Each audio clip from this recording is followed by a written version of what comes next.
for our viewers around the world. I'm Tatiana Mosso with the IMF Communications Department, and I will be your host for today's press briefing on this spring meeting's 2025 fiscal monitor named Fiscal Policy Under Uncertainty. I'm pleased to introduce the director of the IMF Fiscal Affairs Department, Vitor Gaspar. He's joined by Ira Dablanoris, Deputy Director of the Fiscal Affairs Department, and Davide Forcieri, Division Chief of the Fiscal Affairs Department. Good morning, Vitor, Ira, and Davide. Before taking your questions, let me start our briefing by turning to Vitor for his opening remarks. Vitor, the floor is yours. So good morning. Many thanks, Tatiana, for your kind introduction. Thank you all for your interest in the fiscal monitor covering fiscal policies around the world.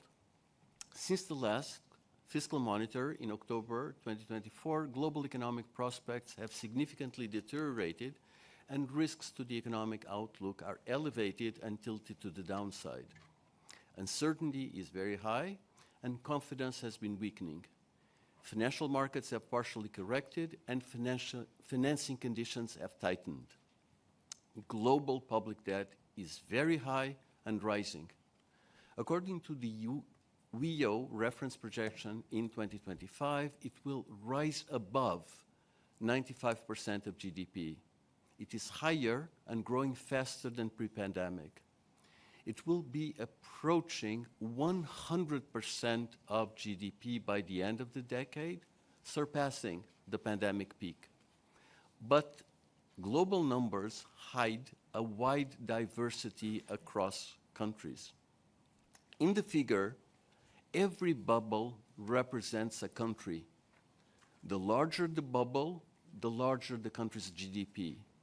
The figure shows debt levels on the vertical axis and debt growth on the horizontal axis compared to pre-pandemic.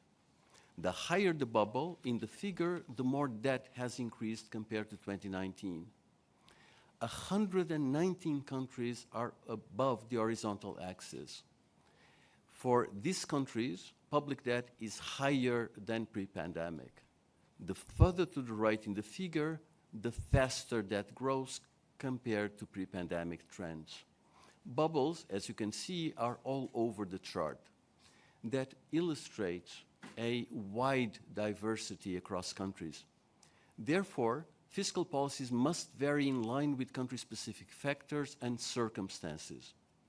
But in the face of turbulent and threatening times ahead, resilience is needed everywhere. Countries should redouble efforts to keep their own fiscal house in order. Let's zoom in on the right top quadrant. Countries in the quadrant have public debt higher and rising faster.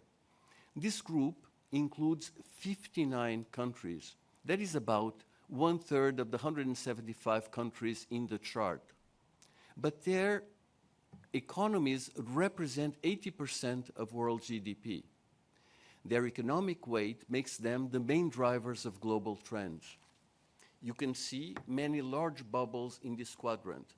No surprise. Most large economies, including the largest, are there. Now, let's focus on the remaining 2/3 of countries in the world. There are 116 countries in the group that represent about 20% of world GDP. In the chart that you're looking at, the blue line represents all countries except for the 59 that I have mentioned before. The two lines in the chart representing the world and representing this remaining 116 countries evolve similarly up to the year of the pandemic. After 2020, as you can see, the trends diverge. The two lines actually cross in 2023. For these 116 countries, aggregate public debt is now well below pandemic levels. But going forward, it is very flat, indicating a stabilization of public debt at high levels. But the distinctive feature of the current conjuncture is uncertainty.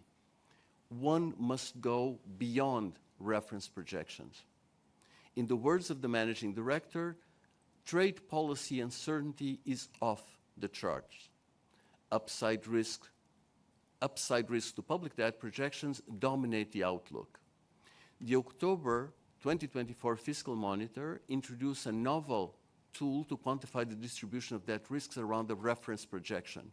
We call it public debt at risk. According to this tool, global public debt 3 years ahead would come at 117% of GDP in a severe adverse scenario. Recent developments, with sharply increasing and persistent uncertainty, tightening of financing conditions, push public debt at risk even higher. In a fast-changing and perilous world, ministers of finance must act urgently and decisively. They face stark trade-offs and painful choices. Policymakers should invest their political capital in building confidence and trust. That starts with keeping their own houses in order. That is especially important in a situation that tests the resilience of individual economies, not to mention the entire system. Putting house in order involves 3 policy priorities. First, fiscal policy should be part of an overall stability-oriented macroeconomic policies. Second, fiscal policy should, in most countries, aim at reducing public debt and rebuilding buffers to create space to respond to spending pressures and other economic shocks through a credible medium-term framework. Third, fiscal policy should, together with other structural policies, aim at improving potential growth, thereby easing policy trade-offs. In these times of high uncertainty, fiscal policy must be an anchor for confidence and stability that contributes to a competitive economy, delivering growth and prosperity for all. Ministers of finance must build trust, tax fairly, spend wisely, and take the long view. My colleagues and I are ready to answer any questions that you may have. Thank you, Vitor. We will now open the floor to your questions, but before we do that, a couple of ground rules, please. If you want to ask a question, please raise your hands first, wait until I call you, and a colleague will give you the mic. And when you ask your questions, please identify yourself and the network you're working for. And for colleagues online, please ask your questions on WebEx, and we will come to you. So we open the floor. We will start here, and then we will move on the other side of the room. The gentleman on the second row, please. Mohammed Al-Mamlaka TV from Jordan. According to the report, raising tariffs and trade tension have increases uncertainty and risks to economic growth. How can affected country manage the negative impact on public revenues and growth, especially considering the high level of debt, public debt, and financial challenge they are already facing? Thank you. Thank you very much for your question. That allows me to summarize again the top-level message from the Fiscal Monitor. Global public debt, as you said, is high, rising, and we always emphasize it's also risky.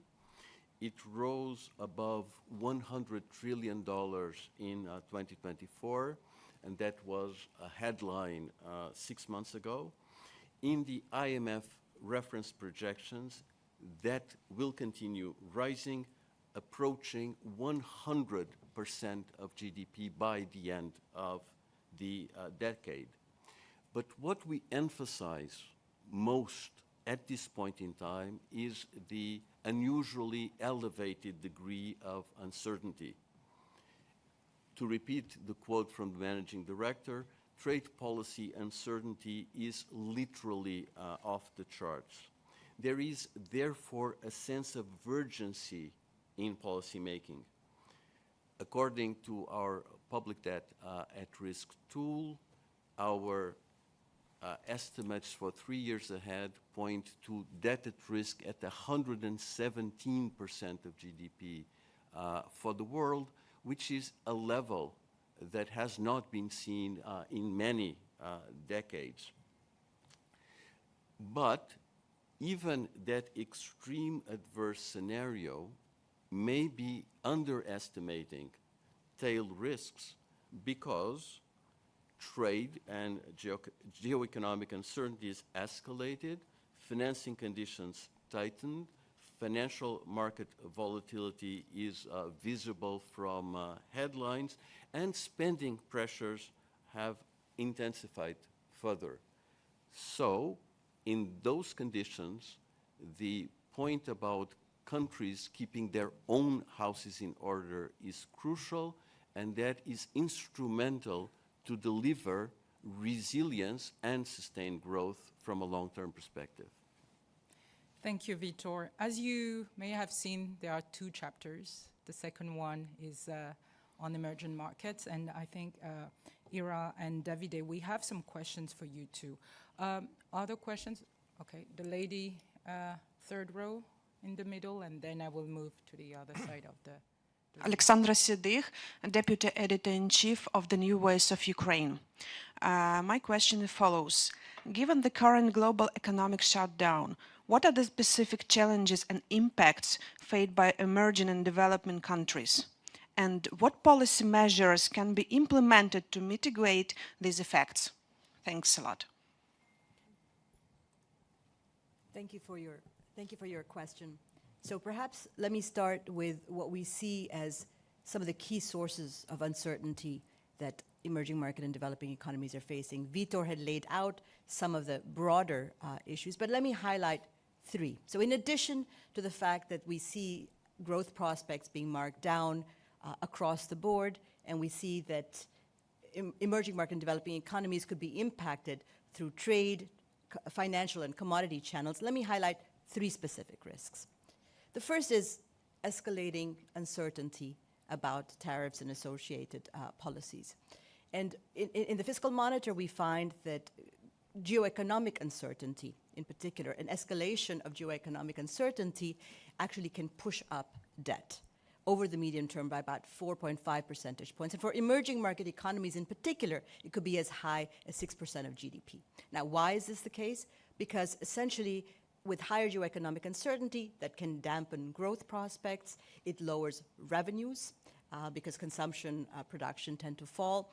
It also leads to higher spending. So as a result, fiscal positions deteriorate and debt increases. So that's one important source of risks. A second source of risks is more volatile financial conditions. In the US, for instance, or other systemically important economies can spill over into emerging market and developing economies. And it can do so by raising sovereign borrowing costs. So our analysis in the Fiscal Monitor shows that a 100 basis point increase in US nominal treasury yields translates into 100 basis point increase in emerging market economies' borrowing costs. And this lasts for several months. A third source of risk is that we've seen that debt levels are high in many emerging market and developing economies. So interest expenses are commensurately very high, and they're eating up a larger share of the budget. So our analysis shows that a 1 percentage point of GDP increase in interest expenses results in crowding out of other essential items within the budget, such as social spending and infrastructure investment. So as Vitor pointed out, in this environment, it's very, very important for countries to put their own fiscal house in order. What does that mean? Country specifics vary, but what it really means is that countries need to think about putting in place a gradual fiscal adjustment within a medium-term, credible medium-term fiscal framework. For EMDEs, where tax revenues are low, they can mobilize additional revenues by expanding the tax base. They can eliminate energy subsidy and other types of subsidies that can be distortionary. They can find ways to reprioritize spending. And most importantly, they can think about the policies that are needed to boost growth, because that really can help ease these fiscal trade-offs. Thank you, Ira. Another question on emerging markets, please. The gentleman with the white shirt.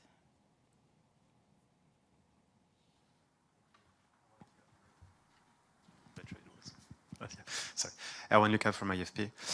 My question is about energy subsidies and perhaps pension reforms, which is not related to emerging market, but pretty much the same problem. It's where the margin exists in many countries when you want to have some fiscal space. But in those many countries, you have already social tensions that are quite high. So what are the possibilities for country to make those reforms that are highly unpopular most of the time if they want to have this margin created? Thank you. Thank you. So let me talk about energy subsidies, and my colleague Davide can speak a little bit about pension reform. So as you correctly pointed out, countries need to reduce debt, they need to create fiscal space, and energy subsidy and pension reforms can be important reforms that countries can undertake in order to generate fiscal savings. So when we look at energy subsidy reforms in particular, they account for about 1.5% of GDP on average in emerging market and developing economies. And reforming them can have tremendous benefits for the economy. So let me enumerate some of them. First, it increases energy efficiency in the economy. Secondly, it generates fiscal savings that can then be used to increase other types of social spending and needed priority infrastructure investments. And finally, many of these subsidies tend to be highly regressive. So they don't necessarily benefit the poorest segment or the most vulnerable segments of society. In our Fiscal Monitor Chapter 2, what we did is we developed a novel real-time measure of public sentiment. This is the sentiment of households, civil society organizations, other stakeholders, to gauge how can governments leverage strategies in order to make these kinds of reforms acceptable. And there's a number of things that we found that are specific to energy subsidy reforms that I would like to talk about. The first is that we found that reforms or changes that take place gradually have greater success of being implemented. To give you an example, Colombia very recently had an energy subsidy reform. They implemented it over a 2-year period that was pre-announced so that people had time to adjust. A second strategy that we found successful, to be successful in shaping the acceptability of these reforms, is that there was timely implementation of accompanying measures. And in countries that put in place accompanying measures to really protect and support the most vulnerable, countries that put in place measures upfront and invested in social programs, in social infrastructure that was very visible to the public, had a greater chance of succeeding. We also found that policies that were well communicated, that built consensus, that explained the trade-offs to people, had a much higher success of being accepted by the general public. And for example, Morocco made it very clear that there was going to be a comprehensive communication strategy at the very beginning, at the very outset, and the message that was conveyed was that subsidies were a poor instrument for providing social support. And so a host of these strategies can be used by countries to implement these politically challenging reforms. Yes, the chapter also dwells with the pension reforms. We know that in many countries, spending on pension is quite high. Just to give you a couple of numbers, in the case of advanced economies, it's 8% of GDP, in emerging market about 4%. And this spending is projected to increase due to increasing life expectancy at retirement. So reforming pension system is important to generate fiscal saving, but also to sustain labor force participation as well as employment. So some of the key messages that we find in the chapter as to advance reform touch upon some of the issues that Era mentioned, gradual and timing of the reform. But for pension, what we find is that strategic communication and stakeholder engagement has been especially important. Indeed, there are cases of countries that have succeeded to implement a significant reform. For example, presenting an increasing retirement age as a part of the reform that was trying to sustain adequacy benefit levels. Or in some cases, they were creating bipartisan commissions where they were engaging with stakeholders to hear their concern and think about how to implement the reform in the best way. An important issue also when we think about pension reform is strengthen financial literacy and make sure that various stakeholders have a sense what are the potential benefits and costs of various pension schemes. Thank you. A very last one before we move to the US and the other countries and regional. I think the lady in pink, and then we will move to other topics. Thank you. I'm Nancy Naji from African Independent Television, AIT, Nigeria.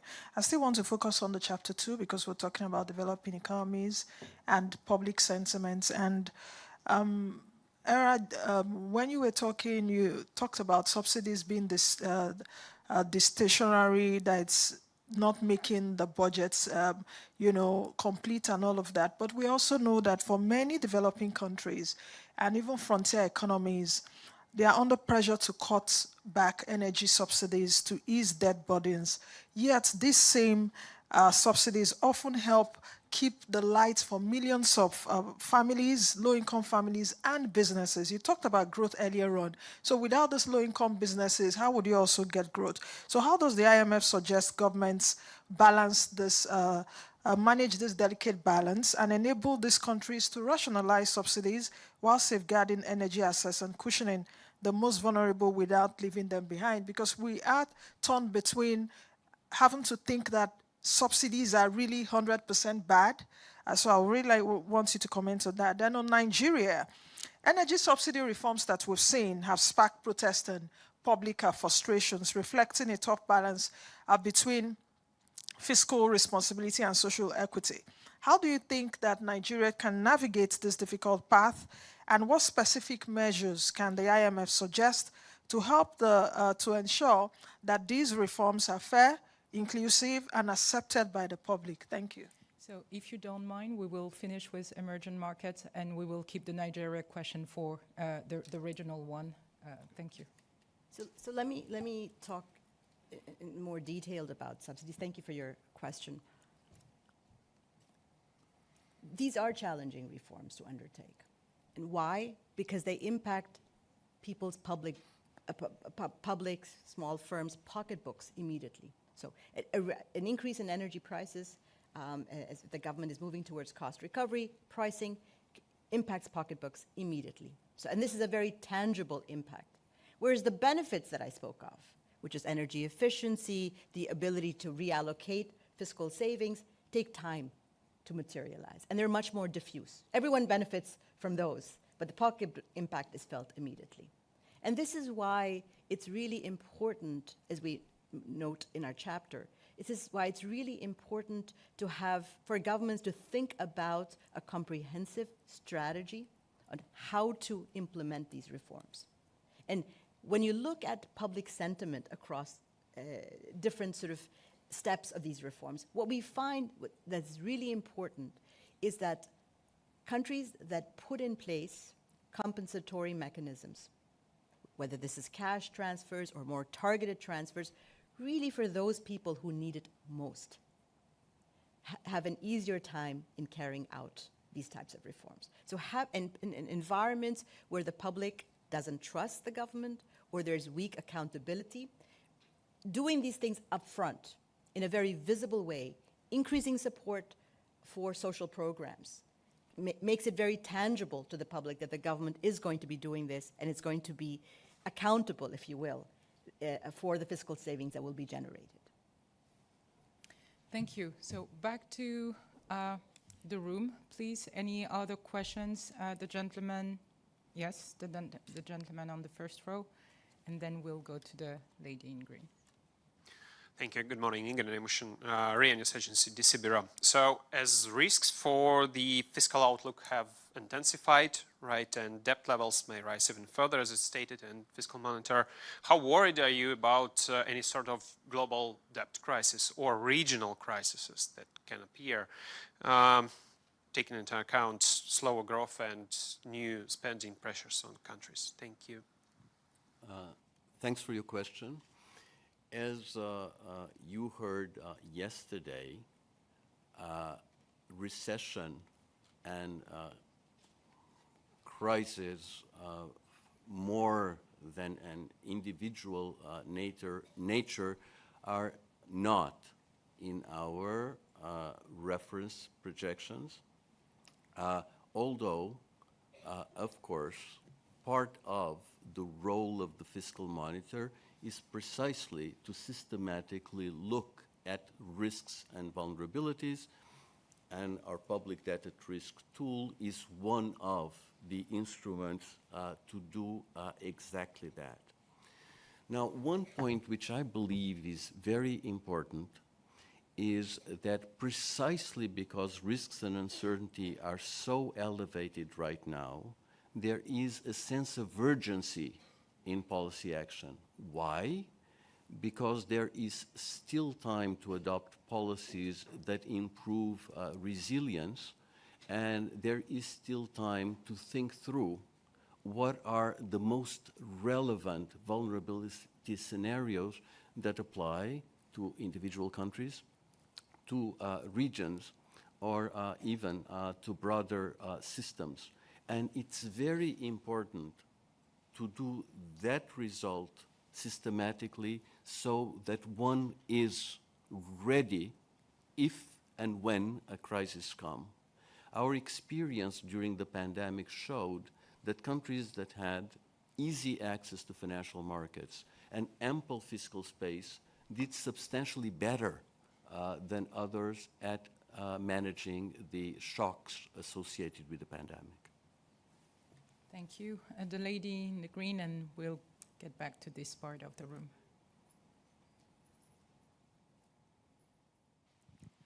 Hi, my name is Ray. I'm with 21st Century Business Herald, Guangdong, China. So my question is that you just mentioned the public debt remain very elevated, and also this would cause the physical space to continue narrow down in many countries, including some major economies.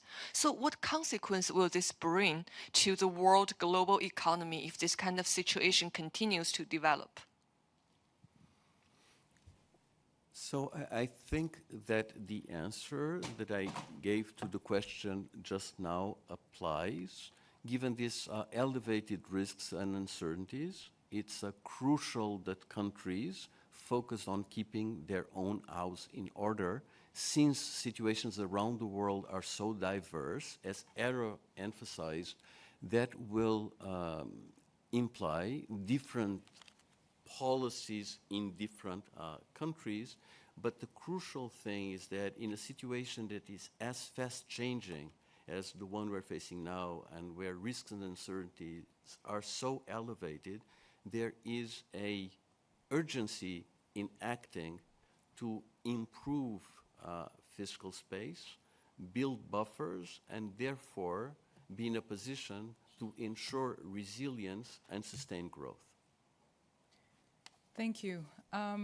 We will get back to this part of the room. The gentleman with the red shirt, please. Thank you very much. Julian Tamboko from Nation Media Group in Nairobi. Allow me to backpedal to the EMDEs. The fiscal monitor speaks about the need to widen the tax base. A number of frontier market economies have been rolling out significant economic presence tax and minimum top-up tax in line with the Pillar 1 and Pillar 2. But now this puts them in crosshairs with the Trump administration, and many are now wondering whether they should be rolling back. So which pathways does the fund see as sustainable, considering many are looking at preferential access to the American market? Yes, so regarding the tax, I think it's important to make three important points. The first is that in a current situation where many emerging market developing countries are characterized by three factors. One, foreign aid is declining. Second, we have seen that increasing financial volatility can increase interest rate in these countries. And this is in a situation where interest rate over revenue for many countries is about 10% of GDP. And third, the financial conditions will also imply that less flows will go to these countries. So the point that we make in the fiscal monitor is that the revenue and revenue mobilization can be a stable source for financing significant spending of social benefit or public investment. How we go about it, strengthening revenue mobilization? Typically, there are three sort of arrows that you can go. One is expand the tax base. Second, eliminate tax exemptions. And third, which is also important, and the IMF does a lot of work in terms of capacity development, is strengthening tax administrations. So when we think about the tax strategy, we have to consider all these three elements. And for many emerging market low-income countries, there are significant potential tax gains that can be achieved. Yes, please. Just one word of addition. Davide correctly pointed out these three very important elements: broadening the tax base, dealing with tax expenditures, and strengthening revenue administration. Yesterday, I participated in a high-level panel precisely on the mobilization of resources, and these three elements were repeated by the ministers of Pakistan, Paraguay, and Rwanda, and they found this frame relevant in their own experience of trying to improve the capacity of their countries to mobilize revenues. Thank you. I think we will go online. We have two questions online. I think this one will be for you, Ira, about Spain. We have Carlos Asensio, El Economista. Yesterday, they revised upwards the growth of Spain and have already highlighted the good performance of the Spanish economy. What should this country do with these good growth results regarding its fiscal policies in the short and medium term? And we will have another one for South Africa, but Hillary is online and she will be able to ask him. Okay, thank you for the question. So given Spain's relatively strong position, fiscal position, as well as economic position, there is scope now to front-load some of the adjustment that they were thinking about, because public debt levels in Spain still remain very high. Although they have come down from the pandemic peaks, they still remain very high. And this would be really important to put debt firmly down on a downward trajectory. An accumulative adjustment of about 3% of GDP over the next 3 years, say 2025 to 2029, similar to the one that was envisaged in terms of magnitude by the authorities, but more front-loaded, would help achieve the goal. Now, as Vitor has pointed out, we're encouraging countries to bring debt down for a number of reasons. This is important because you want to reduce debt risks. This is important because countries should either expand or replenish the buffers that were diminished in the wake of the pandemic, and also because of ongoing uncertainties, and finally because countries like Spain will need to spend on other areas: population, aging, climate, defense, and such. Just before we go to South Africa, any other European question? One time, two time, no European question in the room? Okay, so Hillary, we are coming to you. Thank you. This is Hillary Jaffe from Business Day. A question on South Africa, but also on the broader region. On South Africa, the IMF is quite significantly more pessimistic on the fiscal trajectory than our own government, which sees debt stabilizing, whereas the IMF sees it rising to close to 90% of GDP at the end of the decade. So why are you so much more pessimistic and so of the authorities' promised consolidation? But also on the region, Sub-Saharan Africa more broadly, how do you see the impact of what's happening globally on the region's ability to borrow, and particularly to borrow in international markets? And given that a lot of the countries in the region are in debt distress or close to debt distress, what impact will that have on the economies of Sub-Saharan Africa? Thank you. Thank you very much. So very briefly on South Africa, the general government deficit in South Africa was about 6% of GDP in 2024. And we project the fiscal deficit in 2025, although this is subject to considerable, all projections are subject to considerable uncertainties at this juncture, to be around 6.6% of GDP. And this is mainly driven by higher spending. And some of the differences, Hillary, that stem from the fact that our projections are based on much more conservative assumptions regarding the buoyancy of the tax system, as well as the extent of primary spending compression that can be undertaken. So that really accounts for differences in projections between the two countries and also the path of debt going forward. Let me turn it over to Davide.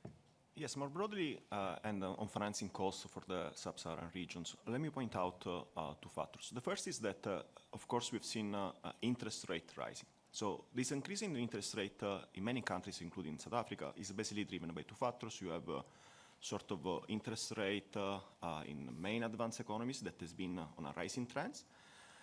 On the positive side, in many countries, especially those with better fiscal position, we actually have seen spreads, so the difference between their domestic interest rate and the foreign interest rate, to decline. However, and this is something that we point out in the fiscal monitor, that increase of risk of uncertainty, financial market volatility, can turn these things around. In other words, we see that increasing financial market volatility globally can lead to increase in spreads. The second point is that one pattern that we've seen for many low-income countries since the pandemic is that they are relying much more on domestic issuance of debt rather than the foreign market. This is, on the one hand, sort of offset some of the challenge related to the global environment, but also increase some sort of domestic vulnerability because sometimes the interest rate are high. So there is important to think about the trade-off about this strategy. But definitely, as we mentioned, interest rate is a source of rising in terms of revenue, is a source of concern. And let's make the point again that we made. I think strengthening fiscal buffer, revenue mobilization are an important element to reduce and have this trend to decline. Thank you. I believe we received some questions for Latin America, and there are some reporters in the room. Please, the lady on the third row here. Thank you. Hi, Maria Rosa Villalobos from Peru. You already talked about emerging markets, but focusing in Latin America, I want to know which one, you already have talked about it too, but which one is the biggest fiscal risk, and what should economies in Latin America should be thinking about doing in terms of growing and accepting new investment, for example, to confront the situation abroad? Thank you. So thank you for your question. So many of the risks that other emerging market economies face, countries in Latin America obviously also face. So we've already talked at length about that. But I'm going to talk about a few things that are specific to many of the countries in Latin America. So there's two, I think, challenges that limit fiscal flexibility in Latin America. The first is that there's spending rigidities. What I mean by that is that there's a large amount of spending that is mandatory on pensions, on wages, on transfers. And this leaves very little room for fiscal flexibility. At the same time, like many other emerging market and developing economies, spending pressures are on the rise. There are growing demands for social services, for infrastructure, for climate change adaptation, for adapting to climate change, and all of these are putting pressures on the budget. Now, when you look at what has happened since the pandemic, countries have made ambitious plans to consolidate their budget. So there have been ambitious announcements of fiscal consolidation plans, but at the same time, expenditure increases have outpaced revenue gains. So for many countries in the region, we see debt levels continuing to rise. And the challenge here is that we are in a world with greater uncertainty than we were even 6 months ago. And so it's really important for countries in the region to implement, at a minimum, the announced fiscal consolidation plans, and to do this within credible medium-term frameworks. Many countries in the Latin America and Caribbean region have fiscal rules. So to implement these rules, to spend efficiently, to think about the types of fiscal reforms that are needed, whether it's revenue mobilization, in countries where revenue to GDP ratios are low, whether it's spending prioritization or reprioritization, to create the room that is needed for priority investments on social spending and infrastructure and such. Thank you. And the very last one, I think we had one for MCD region. I think it was on Lebanon. Is the journalist in the room? No, he's not? Okay. So one last question will be, please, sir. And it's the last one we're taking. Thank you. I'm from Bangkok, Thailand. I want to ask about the overall trend of the public debt, especially for the ASEAN 5, and it would be great if you can mention specifically on Thailand. Thank you. And I think we had the Nigerian question to answer too, and we will close there. Thank you. Yeah, let me start with Nigeria. Nigeria managed to do a very difficult reform that was important to deliver fiscal saving. The authorities also scale up targeted transfers. What we think there is what is important to act on two pillars. One, generate additional fiscal saving. We mentioned revenue mobilization to really scale up spending on social protection, spending on investment. However, as I mentioned, many countries, they need to spend, and there I want to go back to Vitor's first remarks. What we recommend countries is to spend very wisely. So strengthen prioritization in terms of spending, strengthening the efficiency of spending is important. And finally, an important message we would like to give for Nigeria, but also for many other countries, is that fiscal institutions are very important. Having a medium-term fiscal framework, public financial management are key important because on the one hand, they try to help the fiscal anchor, so they set a path for the fiscal adjustment, but also reduce fiscal uncertainty per se. So as Vitor mentioned, we want fiscal to be a source of stability and not a source of uncertainty, and that is where fiscal institutions have an important role to play. Thank you. Very quickly, Ira. So on ASEAN, there's a huge variation in fiscal positions across the region. On average, in the ASEAN region, debt to GDP ratios are lower than they are in other emerging market and developing economies. That said, in Thailand, relative to the other countries in ASEAN, debt levels are slightly more elevated, over 60% of GDP. And our advice has been that fiscal policy should be prudent and parsimonious, given all the reasons that we've discussed over the course of this this morning.